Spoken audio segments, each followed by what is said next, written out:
I'm feeling low. Hello my lemon drops and welcome back to my channel, or welcome if you are new. My name is Brianna. I am a certified personal trainer, a big huge biology nerd, and a registered dietitian to be.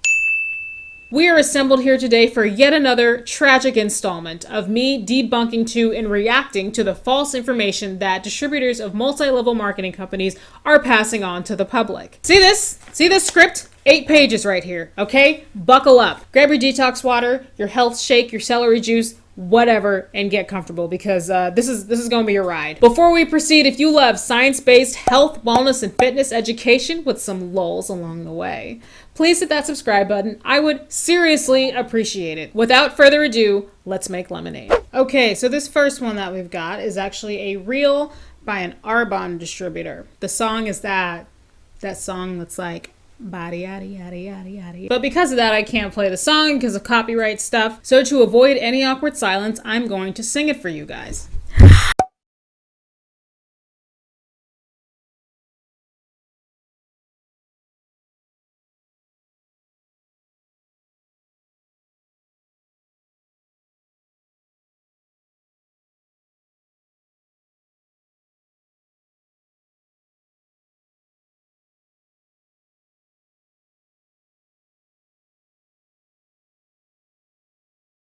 If she weren't saying dumb stuff, I'd be all about this one. So she says in the video, 5 reasons why you need the 30 Days to Healthy Living program to get your health on track. I've done a video on the 30 Days to Healthy Living program before. I'll link it below if you're interested. Please don't laugh at how awkward I am. My conclusions in that video still stand about that program. I find it to be overpriced.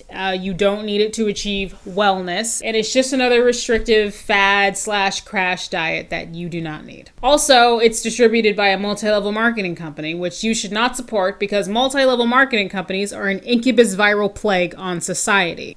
Sorry, got a little bit extra lemon zest in me today. So let's talk about some of the points she made or some of the reasons why we need the 30 Days to Healthy Living program. I'm slowing it down here so I can read this damn thing.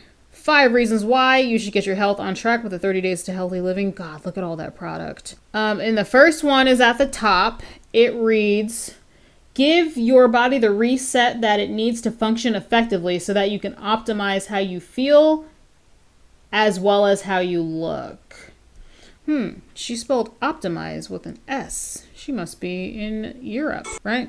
I think that's how they spell certain words over here that we spell with Z's, they spell with S's, right?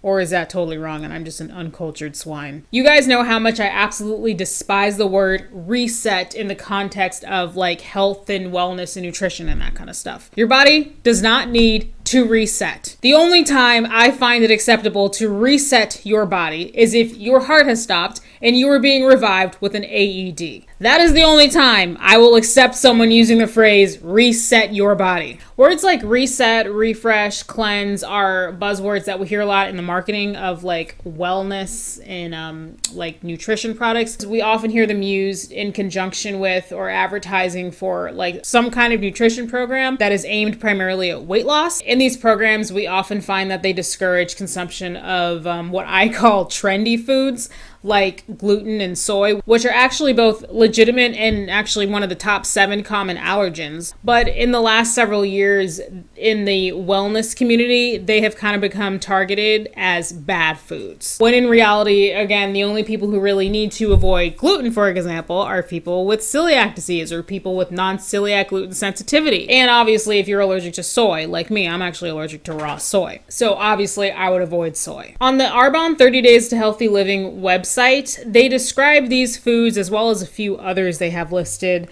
as generally not beneficial for overall well-being, which they have alcohol on the list. But fun fact, did you guys know that moderate alcohol consumption in healthy adults has actually been found to be good for heart health? Look it up, it's a thing. As far as resetting your body with shakes, goodbye, Felicia. You've got a liver and kidneys that do that for you just fine. And if you don't have a functioning liver and kidneys, you need a team of medical professionals, included but not limited to a physician, a nurse, a registered dietitian even perhaps, not the Arbonne 30 Days to Healthy Living program. So the next reason she lists is, let's read it. Help you correct your gut health and support a balanced gut, as so much of the body's overall well-being is controlled by the gut. Why don't you say gut 6 more times? I don't think that was enough. If your gut health is incorrect, you, my friend, need a medical doctor and or a registered dietitian, not the Arbonne 30 Days to Healthy Living program. She says here, and you probably seen here a lot of MLM distributors for like wellness type products, you know. And, you know, I hear a lot of like health gurus, people say it, oh, your gut health is so important. Your gut health is the most important for your well-being. The reason that they are probably saying this is because a lot of your body's immune system actually starts in your intestine. In the ileum, which is a part of your small intestine, you have the duodenum, the ileum. Oh my God, what's the other part of the small intestine? Don't mind me, you guys. Brianna is just looking up information that she should already know. Ugh, you are so stupid. That's how I motivate myself. In your small intestine, you have the duodenum or duodenum. I hear people say both, whatever.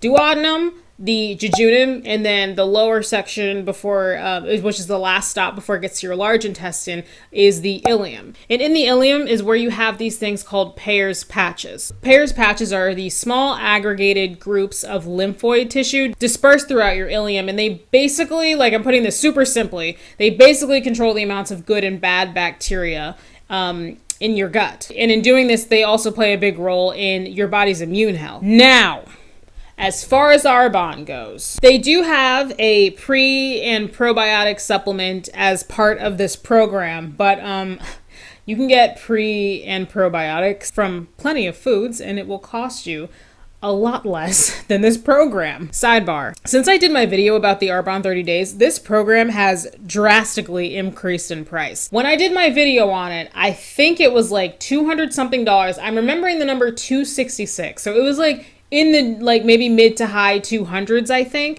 Suggested retail price, $444.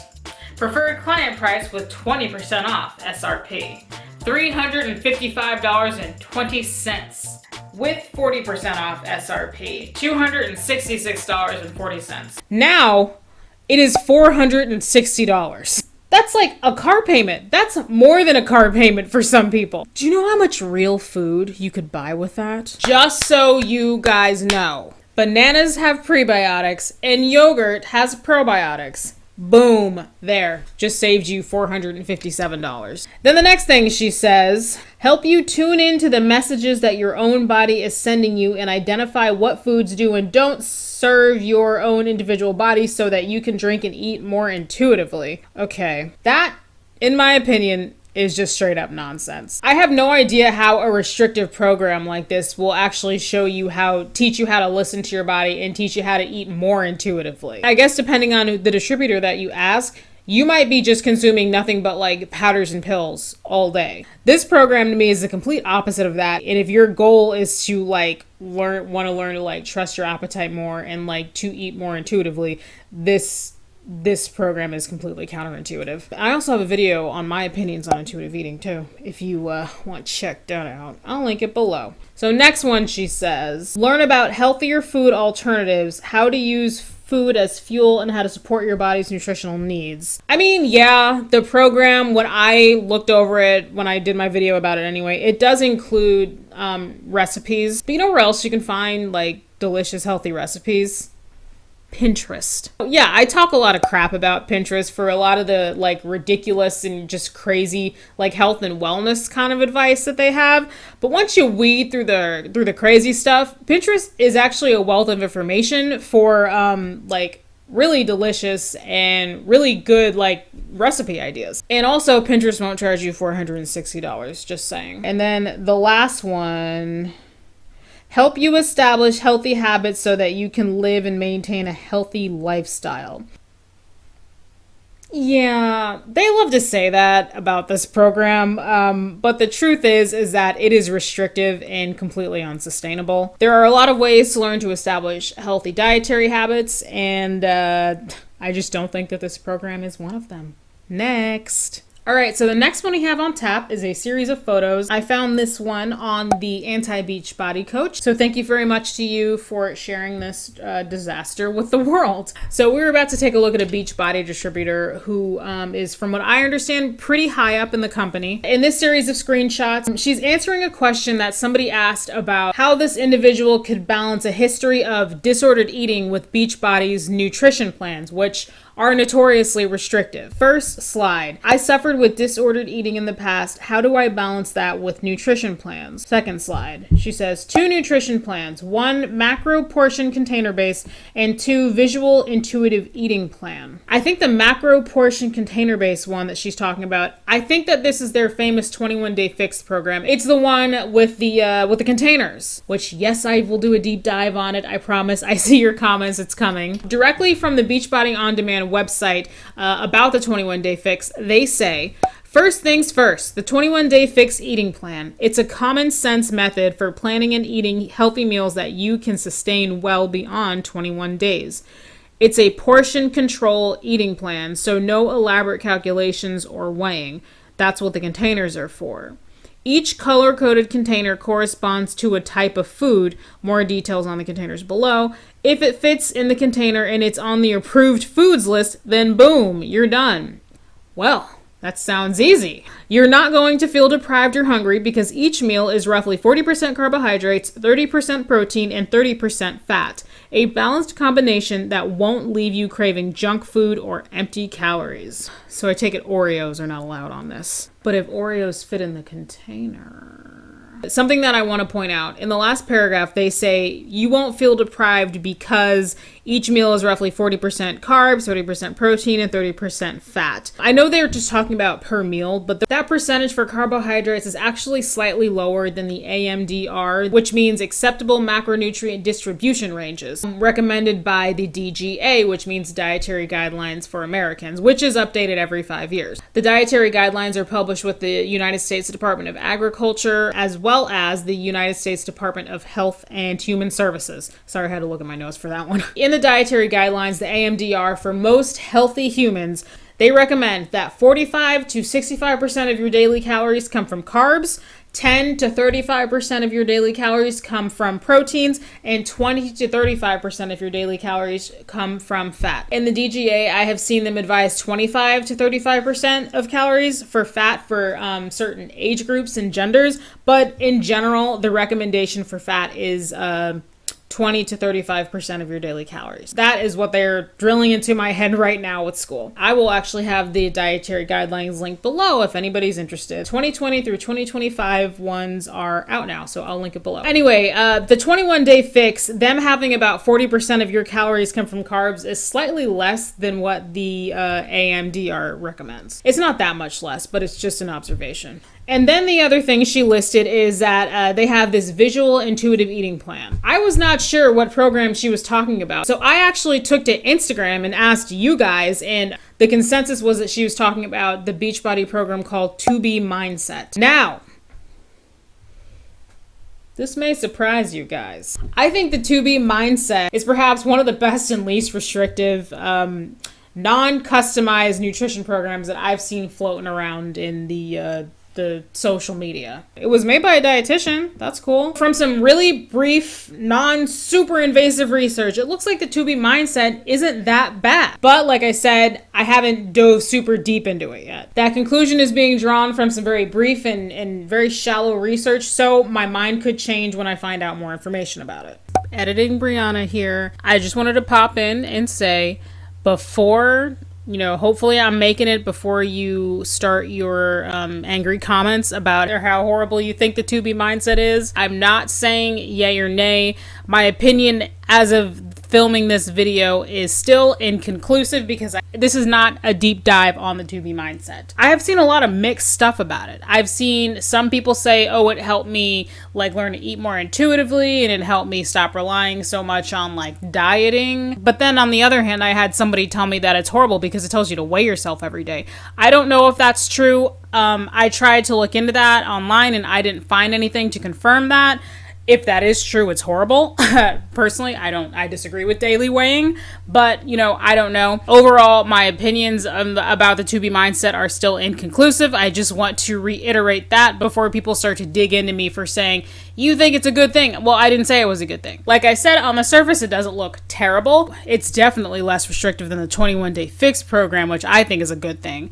But again, I don't know a ton about it for me to definitively say, yes, I like it, no, I don't like it. But I just wanted to pop in here and say that in case there is anybody in the process right now of leaving a comment if they are mad at me because you think I support the 2B mindset. I didn't say I support it. I didn't say that, okay? I didn't say that. Let's all just sip some lemonade and relax. So let's finish looking at the rest of these slides. Next one says, I follow the portion containers. Biggest question I get, doesn't that feel restrictive? Isn't that triggering? I guess this is her answer. For me, the portion containers make me eat more food than I would ever eat. I do not believe in one size fits all nutrition. We listen to your feelings, your body, and what works for your life. And then last one, nutrition, not restriction. We find the best for you. So she says she follows the portion containers. I'm assuming that she's talking about the 21-day fix program because that is the Beachbody nutrition program with the containers. And then she answers the question, doesn't that feel restrictive? She goes on to say that the portion containers make her eat more food than she would ever eat. I mean, I can't call her a liar. I haven't done the program. I'm not in her shoes. But from what I hear, from what people have told me, from the stories I've heard, the program is quite restrictive. I've even gotten comments and DMs from people who have told me that the 21-day fix even led them down the path of developing a full-blown eating disorder. Somebody that I talk to frequently on my Instagram DMs told me that even 2 years after quitting Beachbody, that she still finds herself battling with disordered eating tendencies, which she believes stems from her doing the 21-day fix program, which is really sad. So rounding back to the original question that she's answering, someone who suffered from disordered eating in the past is curious about how they can balance their disordered eating past with the nutrition programs. As a professional, the first thing out of your mouth should be to recommend that they seek mental health support. Okay? That is not your scope of practice. Yeah, you right there. I'm pointing at you right there on my phone screen. From what I could see, based on the research that I did on this person, this Beachbody coach, she has absolutely no credentials in mental health, psychology, or eating disorder counseling. She's just a Beachbody coach, which need I remind you all for the millionth time, Beachbody coach is not a credential. Thank you. Thank you. Thank you so much. Thank you. And as far as that last bit, yeah, I agree. Nutrition is not one size fits all. But Beachbody only has, from what I can see, like 4 nutrition programs. And I'm hesitant to even use the word program to describe some of them. Well, she's saying it's, it's not one size fits all. Yeah, you're right. It's not one size fits all. But are these 4 nutrition offerings that Beachbody has supposed to work for every single person in the world? No, because everybody has different needs. Some people have health conditions that they have to manage. Everybody has different things. Everybody has different issues. That's why we have registered dietitians to help people use food to treat different health conditions and, all that kind of stuff. Don't get me started on my tangent. Also funny that she says nutrition, not restriction on the last slide because what is, it's not funny, but it's, also forgot to mention that the 21-day fix was developed by a super trainer named Autumn Calabrese, who, to my knowledge, has 0 credentials in nutrition, health science, food science, anything like that. I also want to take this time to highlight something interesting that I noticed here. If you look in her bio, at the bottom, it says she has held certifications from the National Academy of Sports Medicine, NASM, which is actually a legitimate organization. It's actually the organization that I have my personal training certification through, but it says has held. Past tense, which leads me to believe that her certification is no longer current. And I also wanted to see if she had any sort of nutrition background whatsoever, because if you read at the top right there, it says that she is a nutrition expert. And I wanted to know, well, what qualifies her to call herself a nutrition expert? The only thing that would really make her a nutrition expert is essentially being a registered dietitian. Registered dietitians are recognized in the United States anyway as experts in human nutrition. So I wanted to find if maybe she had a background in nutrition, because she's not a dietitian. You know, you're a dietitian, you put your credentials behind your name. If she was a dietitian, why didn't she have her credentials by her name? You know, I'm working hard for it now, and you know, dietitians are working hard for it every day. So then I thought that maybe she has like an undergraduate or a master's degree in nutrition, and I looked it up. Like, I just went to Google and typed in, where did Autumn Calabrese go to college? And based on my search, I have found out that she graduated from Webster University, and her degree is in fine arts. And after she graduated, she then pursued dance. So that's cool, but it doesn't really make you a nutrition expert. And I dug and I found absolutely nowhere, anywhere, like a certification, a licensure, nothing. You know, I found nothing that would qualify her to call herself a nutrition expert. Unfortunately, a lot of people don't know the difference between like a registered dietitian and a nutritionist and like a dietetic technician registered and things like that. And the thing about the credential registered dietitian, it is legally protected credential. You can't just call yourself a registered dietitian if you're not. But unfortunately, most people also see nutritionist and think that that's the same thing as a dietitian. But really, in most states in the United States, you don't have to have any sort of background, education, certification, degree, anything to be able to call yourself a nutritionist. So there is a big difference between the education level of a dietitian and a nutritionist. And I think this is just a good example of why just anyone says that they're a nutritionist doesn't necessarily mean they know what they're talking about. And the 2B Mindset program was developed by a registered dietitian. I can't remember her name right now, I'm sorry. Which is better. I wish she didn't associate her credentials with Beachbody, but I guess I'm glad she did kind of make them a more well-rounded, less restrictive program. One last thing before we move on to the next one. Eating disorders and disordered eating are not the same thing. Sometimes people use those terms interchangeably, but they are technically not the same thing. Eating disorders are anorexia nervosa, bulimia nervosa, binge eating disorder. Disordered eating is unhealthy behaviors or attitudes toward food that can eventually lead to a full-blown eating disorder. So examples of disordered eating, if you watch My 600-Pound Life, I love that show. It's one of the reasons why I want to be a bariatric dietitian. But on that show, I've seen patients before hide food. That could be considered disordered eating because they're hiding their food because they're ashamed of the fact that they're eating.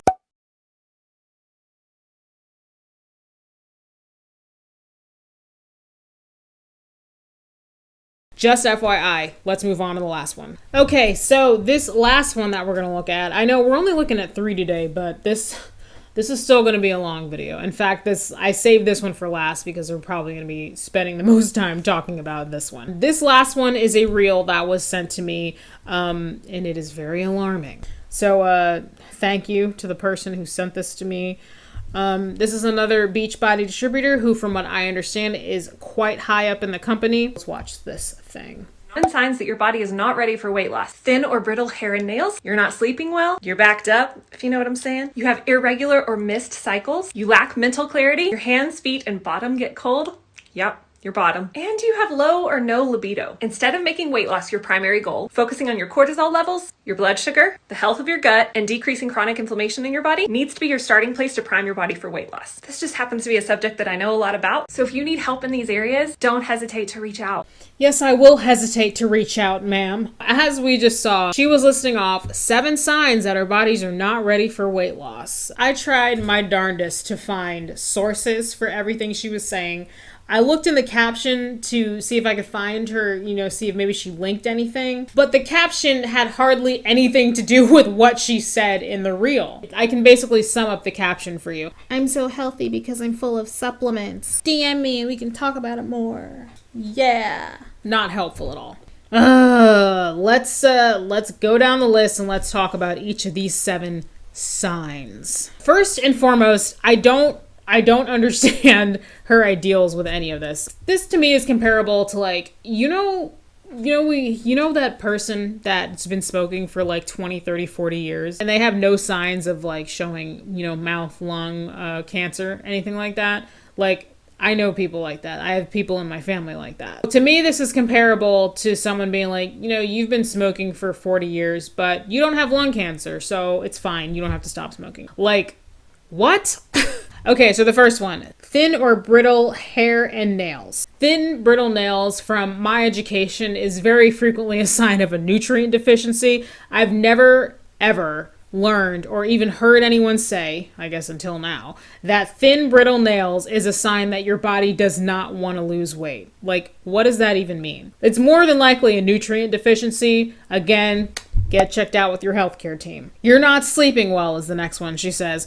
Not sleeping well could mean so many things. So many that I'm not even going to dive super deep into this. But something that is interesting to add here, sleep apnea is a condition that is often linked to obesity. So if you're not sleeping well due to sleep apnea, maybe obviously after a discussion with your healthcare team, maybe losing weight could actually be beneficial to helping you sleep better. And I also want to add this because I feel a comment's coming. Just because you're overweight or obese doesn't mean you definitely have sleep apnea. I'm just stating the fact that the statistics and the research shows a strong correlation between the two. That's what I'm trying to say. Next one, you're backed up. Being backed up. A very common reason for constipation, which I spent way too much time learning about in the GI module in school, is a lack of fiber in your diet. I don't understand at all why constipation would be a sign that your body is not ready for weight loss. Next one that she says, you have irregular or missed cycles. Irregular or missed cycles. I'm assuming that she means menstrual cycles. A lot of things can cause your cycle to be out of whack.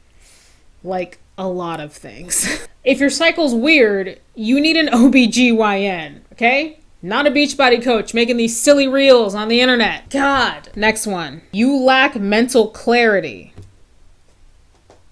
I don't even know what to say to this one. There's so many reasons why you could be lacking mental clarity. That's just like saying, do your feet hurt sometimes when you walk? That could mean you need a new car. Maybe that was a dumb analogy, but you guys get what I'm saying, right? Like that's dumb. All right, next one. Your hands, feet, and bottom get cold. What? Next one. You have low or no libido. Again, so many reasons for this. The reasons could be hormonal, they could be environmental, they could be behavioral, so many reasons. It's just so weird to me that she's like, here are 7 things that sometimes happen to humans. These 7 things could mean that your body is not ready for you to lose weight. Like, that's just such a weird correlation to make. Then she finishes it off here by saying,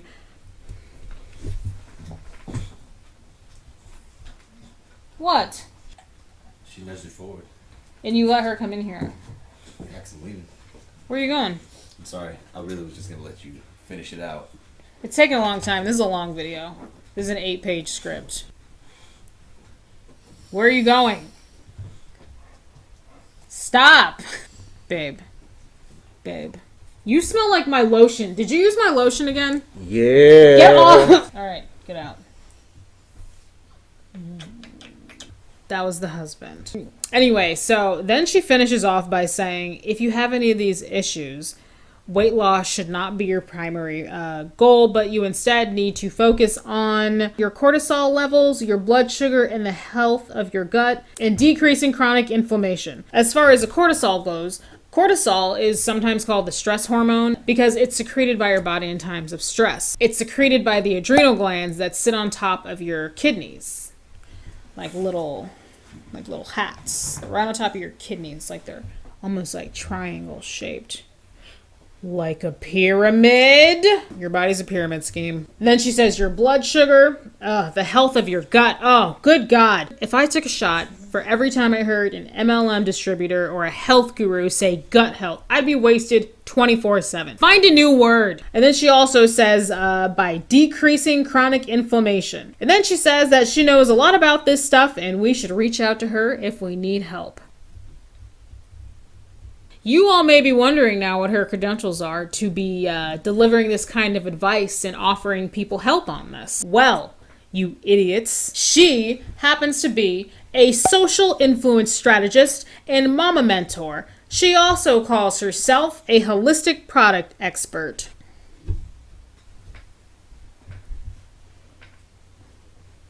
Yeah, so here's the deal. In order to be a social media strategist or mama mentor, I don't think you have to go to medical school. I could be wrong, you guys.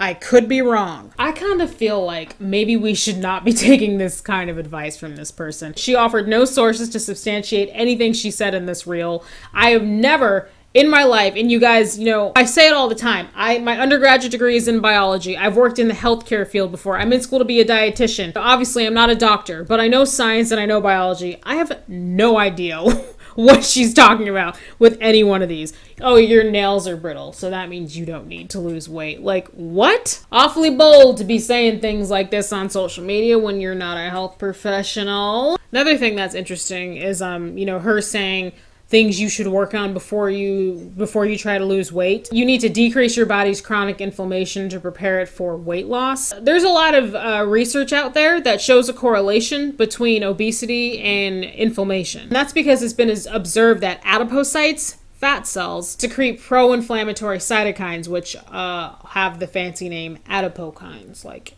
adipocytes, cytokines. You guys, I feel it coming. I'm not saying that obesity is the number one only cause for inflammation. A lot of stuff can cause chronic inflammation. I think it's primarily caused by your diet. But because the context that we're speaking about right now is in terms of weight and losing weight, that's why I brought up that fact that there has been that there is a correlation between obesity and chronic inflammation, because it's adipocytes that are secreting these pro-inflammatory cytokines, and obesity means, like the definition of obesity is excessive amounts of adiposity, fat tissue. More adipocytes means higher secretion of pro-inflammatory cytokines. So, that's where that link between obesity and inflammation comes from. And I'll link a couple interesting and very recent studies on that. So she's like, you need to reduce your body's inflammation before you can lose weight. But she's not considering the fact that losing weight may actually help decrease someone's inflammation. I feel like there's kind of a chicken egg thing going on right now. Regardless of all of this is a conversation that you need to have with your healthcare provider, not a Beachbody coach making silly reels on the internet. Perhaps a doctor that specializes in bariatrics or a dietitian who specializes in weight loss. I think someone who specializes in weight science is best if accessible to you. Too often, general care practitioners who don't specialize, you go to the doctor. If you're an overweight or obese person, you go to the doctor and say, hey, weird stuff is going on, and they just kind of brush you off, and they're just like, you just need to lose weight. That's like so wrong for doctors to just brush people off like that. Like, that's happened to me before. Somebody who's overweight or obese could straight up go to the doctor and be like, doctor, hey, so I woke up blind this morning, and the doctor will be like, you just need to lose weight. What? Yes, sometimes weight loss is the answer to improve certain health conditions, but not all the damn time, and not before you look into like what's really going on beneath the surface. Are you picking up what I'm putting down? In conclusion, this video got way longer than expected. I think this is to date the longest script I've ever written, and we only looked at 3 examples today. I guess I had a lot to say about each of them. Back to conclusions. People need to learn their scope of practice. It's dangerous for unqualified people to release this amount of in-depth health and nutrition information. We need to normalize listening to professionals instead of like health gurus. I'm sure that last girl does think she knows a lot about this stuff, but where is her information coming from? There's no guarantee that the sources for the information she provides are evidence-based. And that is a big problem. I was just talking to somebody in my DMs the other night, and she made a really good point. She's a former Beachbody coach, and she said that some of the higher up coaches have this weird sense of like being untouchable. Like they can say and do anything. And in general, you can, free speech and stuff. But when you're talking about things that can impact someone's health and well-being, that's a problem, and a line needs to be drawn somewhere at some point. I don't understand where so many like health gurus and, multi-level marketing distributors, I don't understand where they get off thinking that it's okay for them to give people advice and even like treat people for certain conditions or ailments that they have with absolutely no credentials or background in the subject. In my opinion, it's pretty damn dangerous. All right, if you made it to the end of this video, seriously, that was a long one. Okay, that was intense. I'm not gonna talk anymore because you guys just want to see the dogs. Listen, I totally get it. Thank you so much for watching. I really appreciate it. Comment, like, share, subscribe, all that kind of stuff. I love you guys. Bye. Hi, babies. What are you doing? What are you doing? You was over here on the floor making some really weird little piggy noises. I don't know what that was about. You guys want to know something funny about this top? This top is apparently a sports bra. Crazy, right? Yeah. It looks just like a crop top. I got it from Forever 21 a while ago for a photo shoot. This is a sports bra. Who's working out in this? I just thought it was a cute top. Actually, I say who's working out in this, but I'm about to throw a t-shirt on over this and go to cycling class. Onyx, you are so handsome. So handsome. So handsome and farting a lot. It stinks in here, Onyx. And you, Ilfa. What?